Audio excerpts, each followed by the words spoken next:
So then me and Mary are talking about how we're going to tase Mark, and that if he's like, she'll get his attention. He won't even know I'm there. I'll sneak up behind him and get him with the prongs.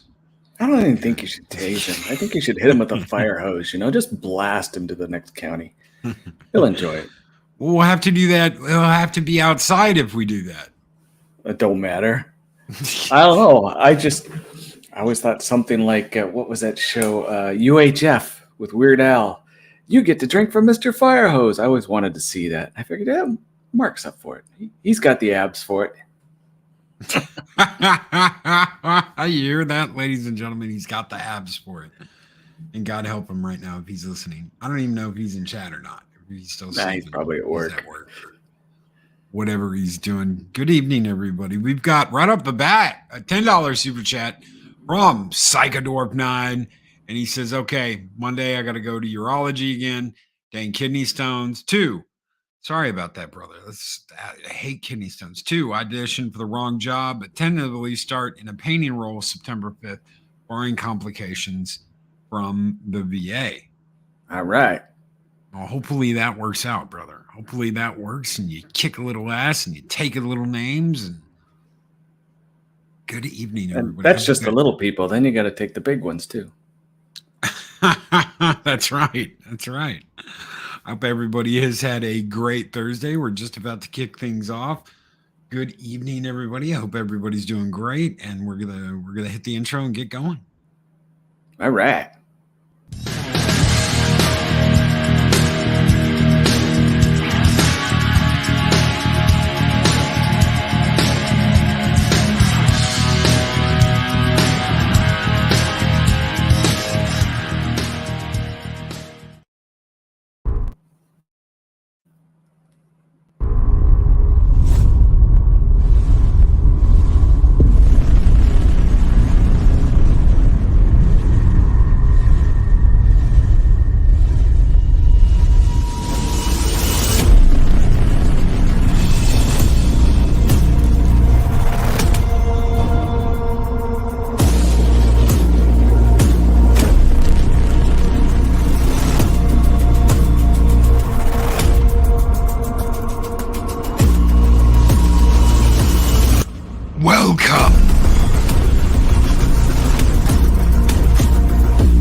Loki!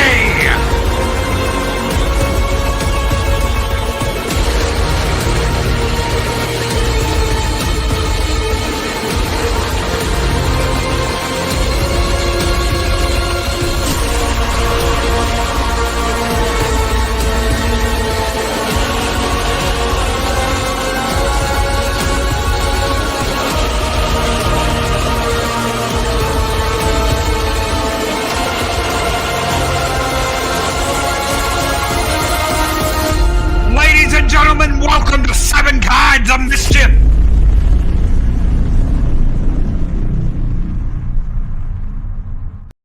If that doesn't get your blood pumping on a Thursday night, I don't know what my evening just got better. Welcome, everyone. I hope everybody's doing great. Asaj Melody, good evening. DJ Ronnie G is here. Lady Mist, the Guardian of the Void, is here. Good evening, Lady Mist. Claude Sailing is here. Miss Martin Muses, good evening. The lovely Leia Rose is here. Good evening, Leia Rose. Chris Persia, the Wrench of Wrenches, is here. Pat S is here. Psychodorp 9 is here. And we got your skull coming up here in just a minute, brother. Good evening, everybody. I hope everybody out there is doing well. You've had got a chance to have a good time this Thursday. Castle is here. Good evening, Castle. Penny, good evening, Penny. Hope you are doing well. Hope everybody's doing well. Lester San Jose, the Skeptic Tank, says it's time. That's right, it's time. Good evening. How are you doing? Adega Outlaw, of course, my co-host here on Seven Kinds of Mischief, the Mad Doctor of Valhalla, Adega the Outlaw. How are you? Feeling kind of special. I've been my brain's been working in overtime lately, so it's been pretty good. So yeah, glad to be here as always. Good to see everybody. Yeah, it is. It is good to see everybody. It's good to see everybody here. Thank you so very much for hanging out with us. You mentioned Mary's game room when we started. I haven't looked. Do you know how close she is to her goal? I do not. I probably can pull that up though because I had it pulled up. Let's see. She is more than halfway there. Awesome. So she's at 1405. And the goal is 2,500 by the end of the year. And Mark gets transformed into woggly-eyed Wendy, and we all get pictures. And we are now pushing so that he will have to do nipple tassels. We're gonna have to do the nipple tassels. All right. We'll use. He's out there listening to me, or he'd be like, "No, Loki, right? No." We'll have to apply with duct tape. That way, when they come off, it will be extra exciting. Oh, Miss Martin Muses sends out a super sticker, and it is a rose. Thank you. A rose from the rose. Rose from the rose. Thank you so much, Miss Martin Muses, and thank you, Psychodorf9, for your super chat. You guys keep the fires burning bright here in Valhalla. And what are we gonna do? We're gonna have to come up with some type of mischief skull specifically for Thursday, since we're getting more and more of those. We are. But you know what? I know one tonight because God, are so many people angry. We'll talk about this in a second. Skull!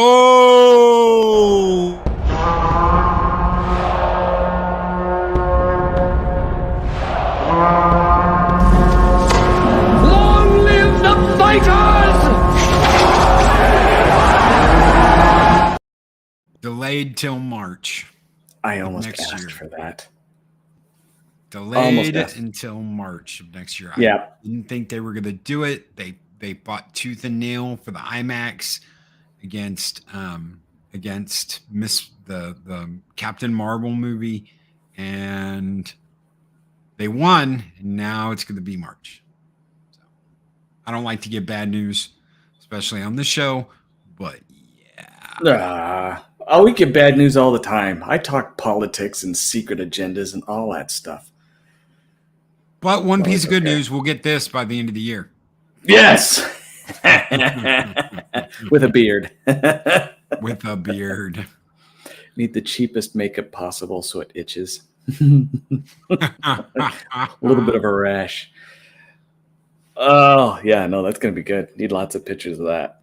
And they will never go away. Nope, they're never going to go away. So what do you have for us tonight, Mad Doctor? I wanted to share a bunch of things that probably wouldn't go over well. I know they'd get copyrighted claimed.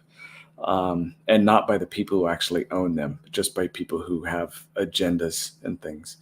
And so we're getting in the hypothetical in some aspects, and the other aspects are stuff that I actually have the whole cold hard facts on. The images I sent you, we'll save those for later.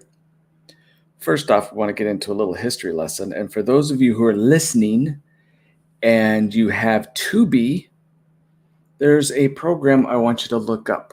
And it goes a lot on what I have talked about over time. And I'm going to share one of those stories because of things that evil people are threatening once again. The show on Tubi, and it's pretty dang close to accurate. There's some things that are a little embellished and some things that aren't quite on the money. But if you look at it and you go by it, No one's going to be able to refute you. It's pretty close to being right on the money. It's a show called Shots, as in needles. Shots. Yep. So it's on Tubi.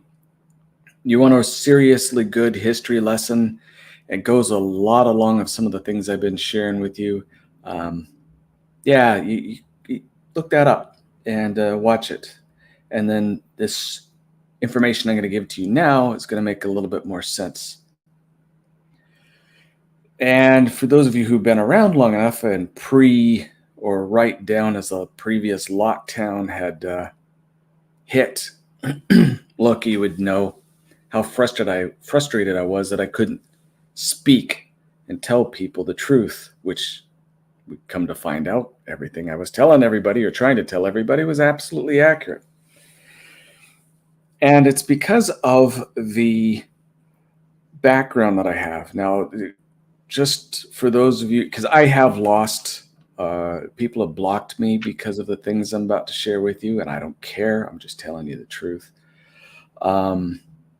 There is 3 different ways to look at healthcare, 3 different philosophies. One is called allopathy. Think of the medical doctors.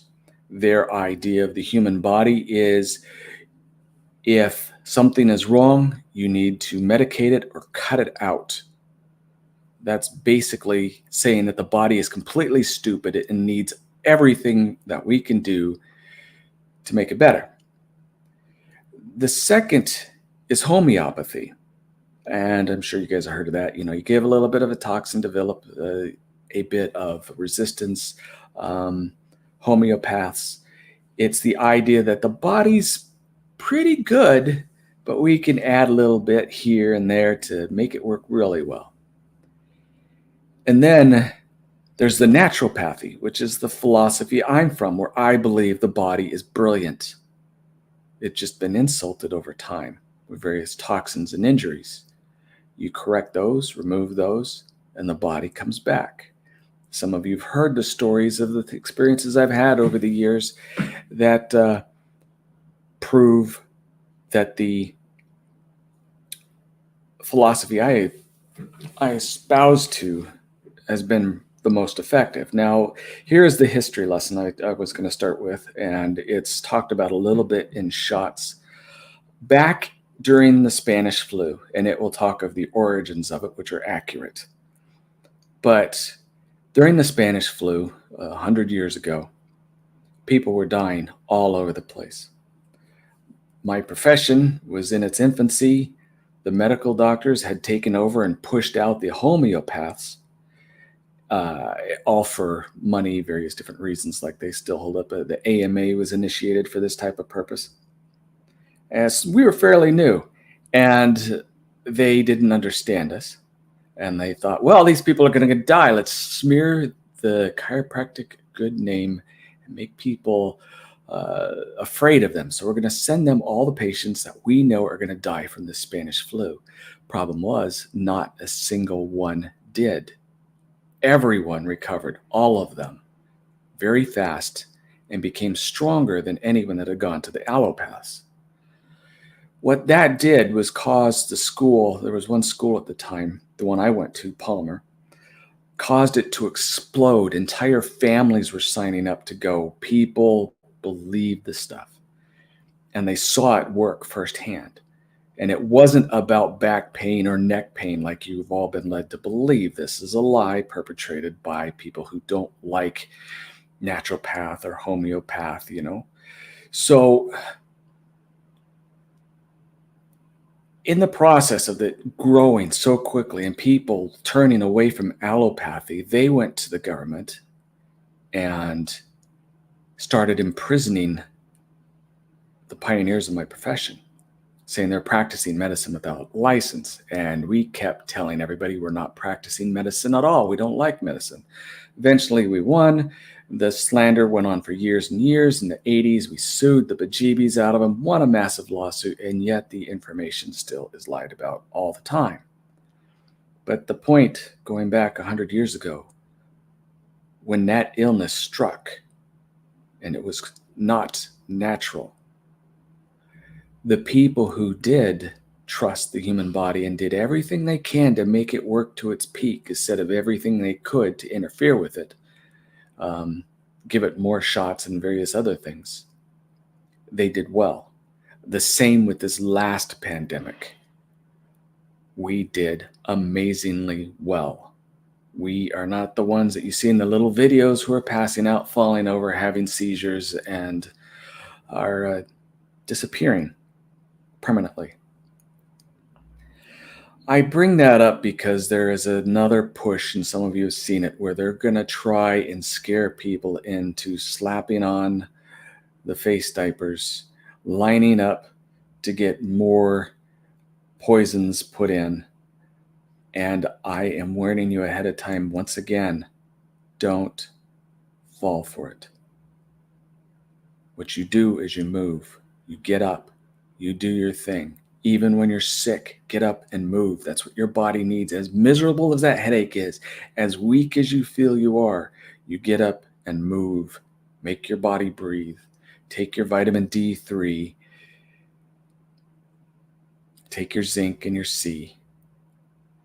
And don't believe anything that they're telling you. What has happened the past 3 years, you should know already. If you fall in line with it, I can't help you. I have done my part in trying to warn you. Now, it's one of those things that they use to influence people and sway away your rights and privileges. It's more than just medical tyranny. There's a bigger picture. Now, I had sent several images to Loki. There's a ton more. There's videos all over the place, and I don't want anyone to be I'm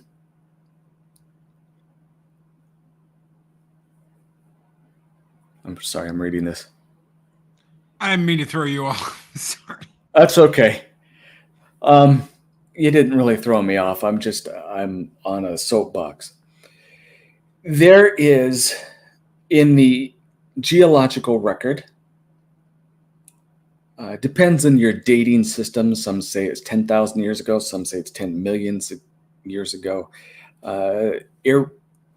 Regardless of the dating system used, there was a time when there were giant creatures and giant plants and vast amount of life on the planet, far more than we have ever seen and ever imagined, all across Africa when it was in a desert, in all parts of the world, super green and filled with life. And at that time, the temperature was anywhere from 5 to 10 degrees higher. There is also, when they say global warming is happening or climate change, it changes all the time. And up in Canada recently, and as a couple of years ago, we have seen a lot of forest fires that they are blaming on climate change. It also happened in Hawaii recently. But if you look at the satellite views and look how things have happened, it's really strange. It doesn't match up with climate change, especially when there's a Salty Cracker. If you guys follow him on YouTube, he did a video today. Very brilliant video. I don't know where he got his drone footage, but it accurately shows what happened. The same thing happened in Northern California a few years back, where fires took over and wiped out entire communities. And yet, in the most influential communities, all the real high-end beach property right on the coast didn't get touched. We're just 30 yards away, the entire city was burnt down. The wealthy versus the less than wealthy. Some people want to say, and I don't know, but there are hints at it that tend to be strong. And a lot of people say that you're nuts, or say that I'm nuts. I don't care what people think of me. I'm just presenting to you some things that I've seen and some hypotheses. There was, and you know about this, Loki, because you're in the aviation, the test programs for the F-117 started in the 80s. That plane had been flying 20 years before we found out about the stealth fighter and the stealth bomber. Yes. More recently, and you probably know more about these than I do, the F-35s, I'm not sure about the F-22, but the F-35 is specifically designed to be adaptive and have a laser weapon installed into it. Yes, and drones. It can Yes. control up to, I believe, a dozen drones by helmet control. Right. But the laser I'm speaking specifically of, because a lot of people saying we don't have the capability, and yet we've been using them for a very long time, at least 30 years. High-powered lasers that can superheat objects into where they fail or have them explode. Whether it Just be to update real quick, it's just starting to rain here, and I may have a blackout here in a minute because it's like browning in and out. Go ahead. I'm just if I do that's all right. disappear, You that's gave me why. the control panel. I can take over. You have the control panel. But no, they have it's a chemical electrical based laser. There's Yes. there's a mix of both. So Yep. you can have that on a plane, yes. And it Yep. will function, yes. Yep. They have those. Ronnie G said masers, which is basically a microwave cannon type thing. We have those things that will cook brains and circuitry from quite a far distance. Okay, so I know there is 2 or 3 of these right now in the Air Force. They are modified C-130s. They used to be gunships. Instead, all of that's been pulled out, and they have basically a giant chemical reactor in them. Yep. They can Yep. take down a plane from just around 1,000 miles. And what they Yep. do is they use that laser to superheat the fuel tank, and they blow it up from the inside out. They superheat the fuel in the plane, and this is from 1,000 miles away with the laser. Yep. They can also take down the much dreaded and feared hypersonic missiles. So, with that information, we can also get into rail guns because they have operating rail guns now. They're already mounting them on ships. There's some that claim that they superheat too much, but they had solved that problem years ago. They show some of the more rudimentary ones in test where they have giant capacitors to store the energy to get these things to work. And basically what a rail gun is think of electrical instead of combustion propelled objects, and they can accelerate extremely fast. In space, they say they can approach the speed of light. If we had space-bound ones, you could wipe out an entire continent in just seconds. So you remember everybody out there, you think about like a battleship or a cruiser, something that goes on the water, big ship, right? Even an aircraft carrier. We can use an example of this. So with the modern railgun technology they have now, what is launched out is a casing. So they fire a casing at close to the speed of light using electromagnets. And once the casing is deployed, what comes out of that casing and continues to move forward is something like a long tungsten rod. Yep. A rod of tungsten. It's just a rod. It is not a bomb. It is not a shell. It is just a long piece of tungsten that can go completely through and rip apart a ship when it hits it because of the speed that it's traveling. And I've already seen them fire.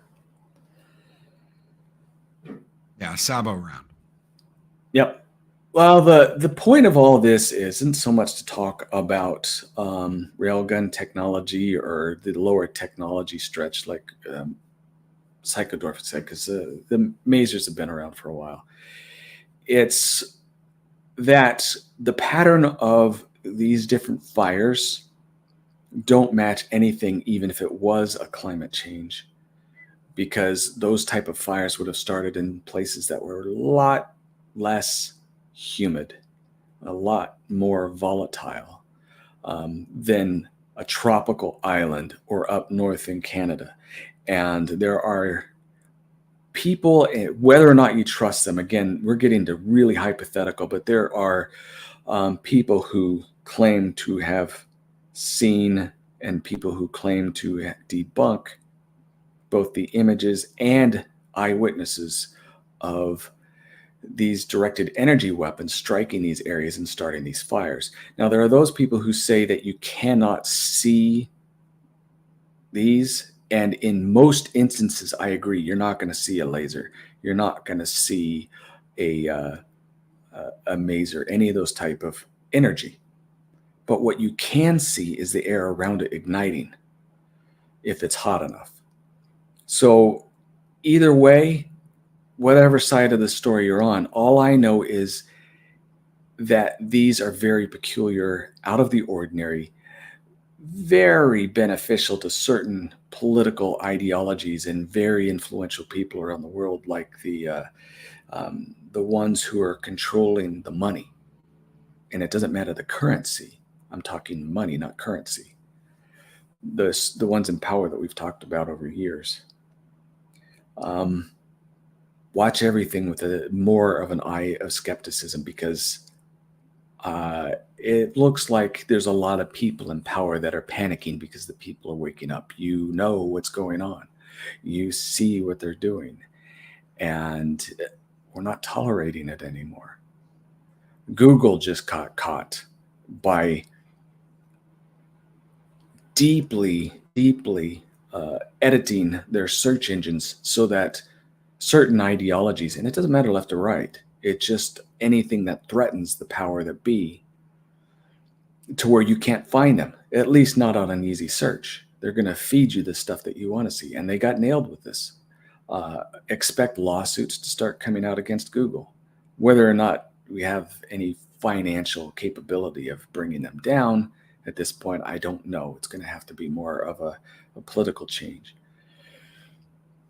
But again, there's a natural disaster with missing children. They say they were burned, but they were missing in Hawaii, just like what happened in Haiti. Children go missing. It all adds up to everything that we said before. And again, I want to direct you, at least for the healthcare aspect of it, to that show on Tubi called Shots, and you'll see why I'm really not a fan of the medical. The only time I like medical doctors, and there's a long list of ones that I've had arguments with, is in cases of emergency. You lose an eye, you lose a limb, your heart explodes. I want to go to them because they know how to put it back together. You catch a flu, you get some type of intestinal or neurological disorder. I want to take care of it because I know better than they do. And I've proven it over and over again. So just keep an eye out. Don't trust any of the news. And we'll probably have another one of those emergency preparedness Thursdays coming up soon. If you guys have anything you want me to cover in that regard, let me know one way or another. But I wanted to share those things with you because things seem to be ramping up again, and it's specifically because arguably still the most powerful nation in the world is about to have an election process again, and they don't want to lose again. So there you have it. No, they don't. If you want some election coverage, make sure you check out this guy right here, Snowdo, because he's going to be talking about it, definitely. Jolly, our good old friend, the patriotic puppet, will definitely be covering that election. So, good evening, Snowdo.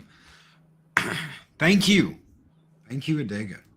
Sure. Thank you so much. Providing I don't lose power here, we are going to try and get through talking about Tyr, god of war in Norse mythology. Tyr, Tiu, or Ziu, was the son of Odin. And according to different mythologists, his mother was Frigga, queen of the gods, or a beautiful giantess whose name is unknown, but who was a personification of the raging ocean. He is the god of marital honor and one of the 12 principal deities of Asgard. Although he appears to have had no special dwelling there, he was always welcome in Vingolf or Valhalla and occupied one of the 12 thrones in the great council hall of Gladsheim. As the god of courage and of war, Tyr was frequently invoked by the various nations of the north, who cried to him, as well as to Odin, to obtain victory. Then he ranked next to Odin and Thor as provided by his name, Tu, having been given in one of the days of the week, Tuesday, which in modern English comes to Tuesday.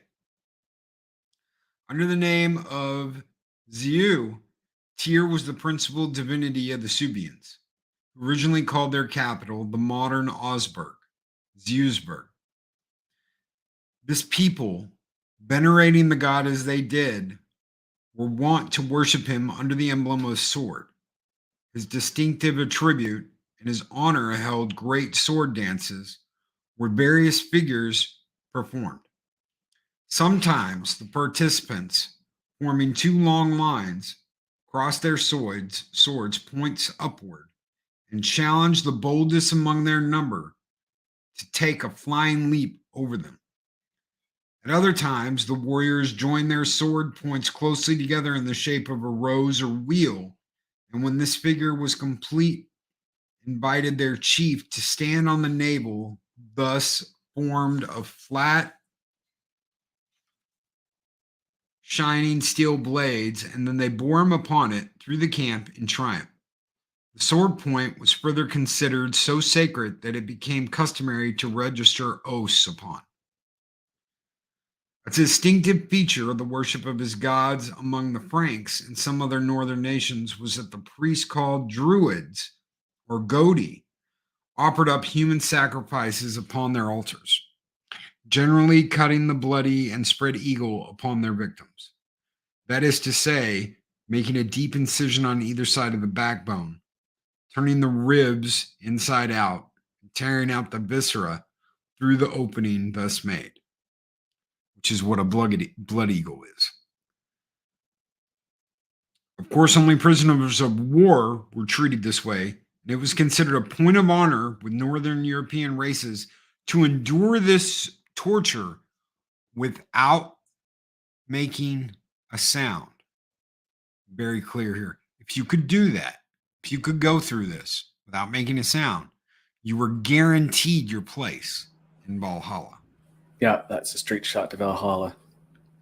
These sacrifices were made upon rude stone altars called dolmens, which can still be seen in Northern Europe.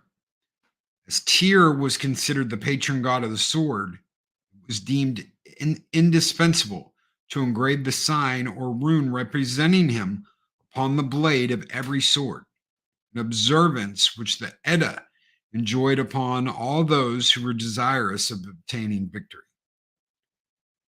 Tyr was identical with the Saxon god Saxnot, from Sax, a sword, and with Hiru, and Chiru, the chief divinity of the Cheruski, who also considered him god of the sun and deemed his shining sword blade an emblem of its rays. According to ancient legend, Chiru's sword, which had been fashioned by the same dwarves, son of Ildvad, who had also made Odin's spear, was held very sacred by his people, to whose care he had entrusted it, declaring that those who possessed it were sure to have victory over their foes. But although carefully guarded in their temple, where it was hung so that it reflected the first beams of the morning sun, it suddenly and mysteriously disappeared one night.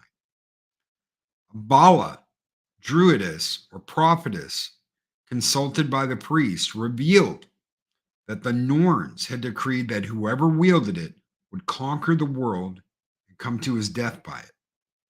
But in spite of all the entreaties, she refused to tell who had taken it or where it might be found. Sometimes after this occurrence, a tall and dignified stranger came to Cologne, where Vitellius, the Roman prefect, was feasting, called him away from his beloved dainties. In the presence of the Roman soldiery, he gave him the sword, telling him it would bring glory and renown, and finally hailed him as new emperor. The cry was taken up by the assembled legions, and Vitellius, without making any personal effort to secure the honor, found himself elected the emperor of Rome. The new ruler, however, was so absorbed in indulging his taste for food and drink that he paid little heed to the divine weapon. One day, while leisurely making his way towards Rome, he carelessly left it hanging in the antechamber of his pavilion. A German soldier seized this opportunity to substitute in its stead his own rusty blade, and the besotted emperor did not notice the exchange. When he arrived at Rome, he learned that the Eastern legions had named Vespasian emperor, and that he was even then on his way home to claim the throne. Searching for the sacred blade to defend his rights, Vitellius now discovered the theft and, overcome by superstitious fears, did not even attempt to fight.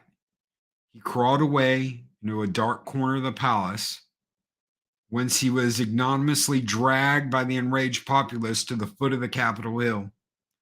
There the prophecy was dully fulfilled, for the German soldier who had joined the opposite faction, coming along at that moment, cut off Vitellius's head with the sacred sword. The German soldier now changed from one legion to another and traveled over many lands, but wherever he and his sword were found, victory was assured. After winning great honor and distinction, this man, having grown old, retired from active service to the banks of the Danube River, where he secretly buried his treasured weapon.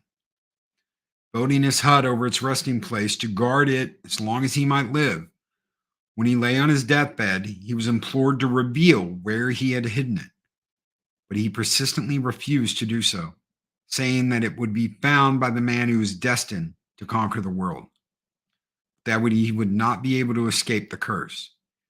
Years passed by, wave after wave, the tide of barbarian invasions swept over that part of the country, and last of all came the terrible Huns under the leadership of Attila, the scourge of God.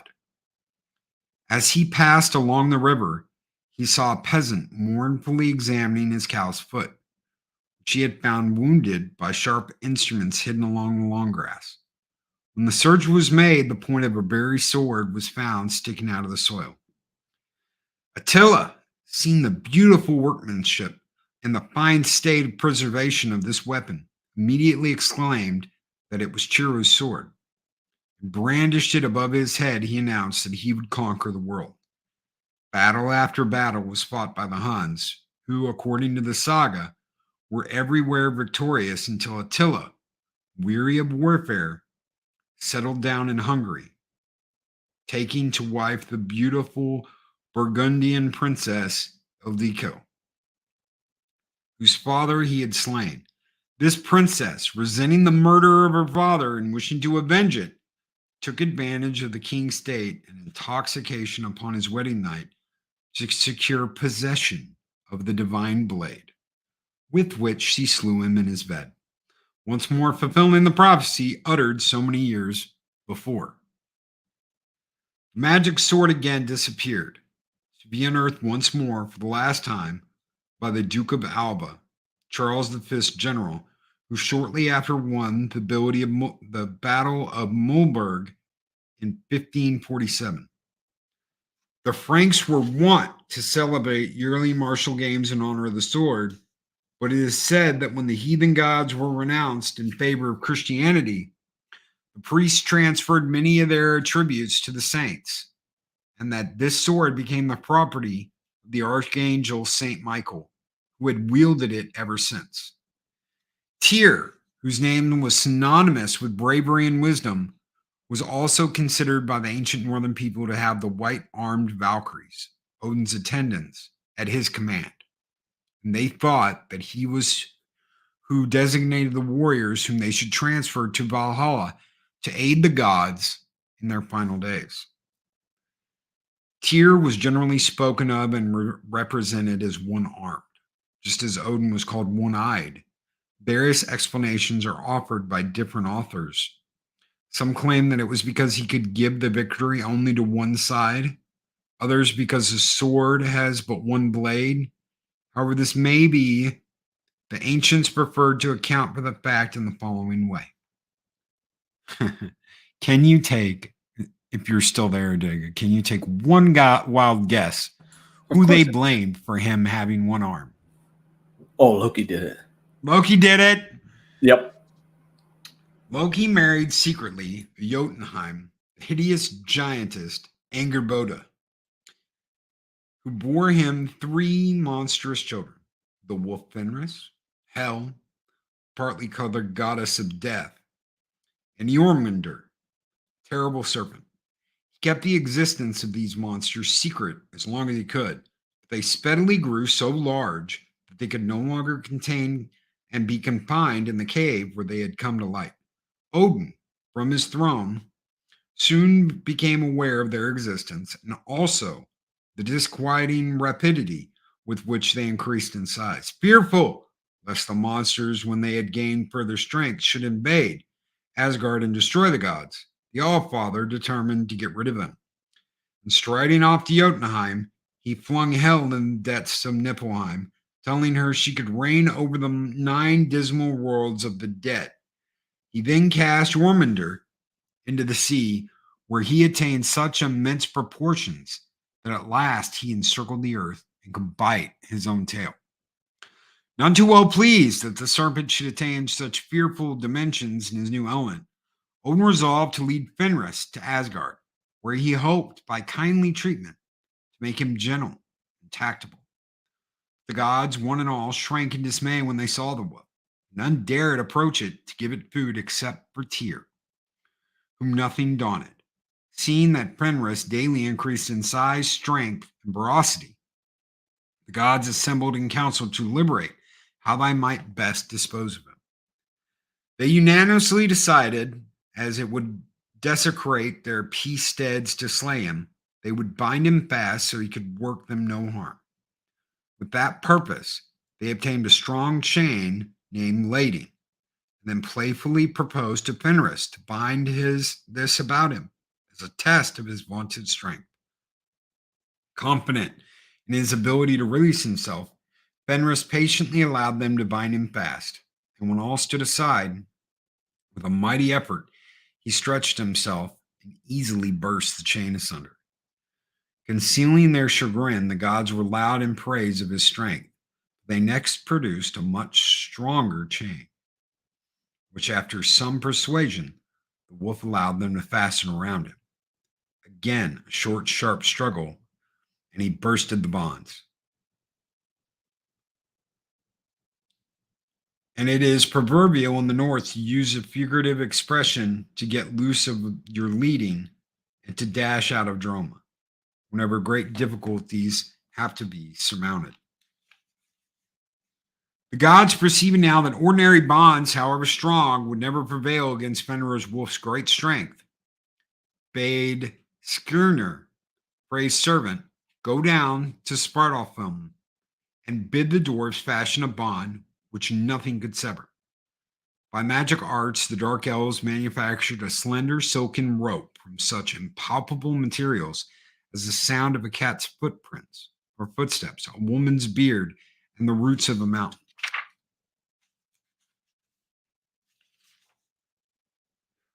The longings of the bear, the voice of the fishes, and the spittle of birds, and when it was finished, they gave it to Skirnir, assuring him that no strength would avail to break it, and that the more it was strained, the stronger it would become.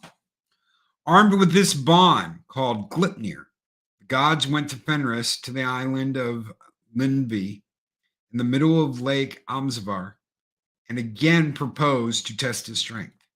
But although Fenris had grown still stronger, he mistrusted the bond which looked so slight.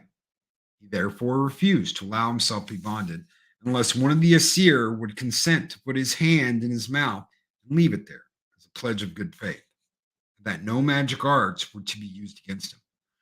The gods heard the decision with dismay, and all drew back except Tyr, who, seeing that the others would not venture to comply with this condition, boldly stepped forward and thrust his hand between the monster's jaws. The gods now fashioned Glipnir securely over Fenris's neck and paws, and when they saw that his utmost efforts to free himself were fruitless, they shouted and laughed with glee. Tyr, however, could not share their joy, for the wolf, finding himself captive, bit off the god's hand at the wrist, which since then has been known as the wolf's joint. Deprived of his right hand, Tyr was now forced to use his maimed arm for his shield and to wield his sword with his left hand. But such was his dexterity that he slew every enemy before him.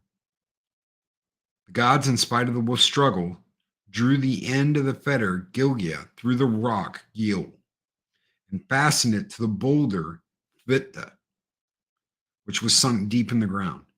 Opening wide his fearful jaws, Fenris uttered such terrible howls that the gods, to silence him, thrust a sword into his mouth, the hilt resting upon the lower jaw and the point his palate. The blood then began to pour out in such streams that it formed a great river called Von. The wolf was destined to remain thus changed fast until the days of Ragnarok, when he would burst his bonds and would be free to avenge himself on those who wronged him. While some mythologists see in this myth an emblem of crime restrained and made innocuous by the power of the law, others see the underground fire, which kept within bonds can injure no one, but which unfettered fills the world with destruction and woe. Just as Odin's second eye is said to rest in Mimir's well, so Tyr's second hand, sword, is found in Fenris's jaw. He has no more use for two weapons than the sky for two suns. The worship of Tyr is commemorated in sundry places, such as Tübingen in Germany, which bear more or less modified forms of his name. The name has also been given to the aconite, a plant known in northern countries as Tyr's helm. And that is all we have on Tyr. That is cool. Didn't know that one. I like that. Hashtag blame Loki. Of course. Oh, thank you, Arlena. Thank you. Thank you for popping in and saying something, and thank you. We really do appreciate it. Her favorite show of the whole week. Now I feel obligated to perform. I feel woefully inadequate. Of course, Loki did it. Boy, did he do it. His children. Wow. Oh, just wait. Just wait till there's a little Loki heiress running around. God help us all. Oh, and yeah, you're going to spoil it. Thank you, Lady Mist. Probably. It's probably going to be spoiled to death. God help us. Thank you. If not, I will make Mist. sure it gets spoiled. Loki's a horn dog. That's right. But thank you, everybody, so very much for being here with us tonight and hanging out with us. You guys keep the fires burning bright. You do. Thank you guys so very much. There's all kinds of stuff that goes on, you know, each and every day in our lives. And you guys make it worth coming back here and doing this each and every week. So thank you very much. Yes, absolutely. And I'm not going to get any more sappy. We're going to end the show. Make sure you come in tomorrow morning for our weekend review with the Rooster Dave Bob and the Queen of Avalon 19, Arwen Avalon. Forks and spoons and owls, y'all. And box Scary wine monsters to help us. Scary. And apparently Mike is going to have his own live stream tomorrow. So don't miss out on that. He's not a YouTuber, but he's a YouTuber. Well, he lost if Disney went below. Oh, that's right. It went to 8.2 or 82 bucks. Oh yeah. He owes everybody a live stream, and he has to admit that he's a YouTuber. That's right. It's a good day. Right. It's a good day. That's right. Disney dropped, and Mike's gonna have to do a live stream on his own. Woohoo! Or he's gonna have to do his own channel. Yeah. So, guys, take care. Be excellent to each other. Always speak friend to enter. We'll see you guys on the next 7 Kinds of Mischief. Have a great night, everybody. We'll see ya.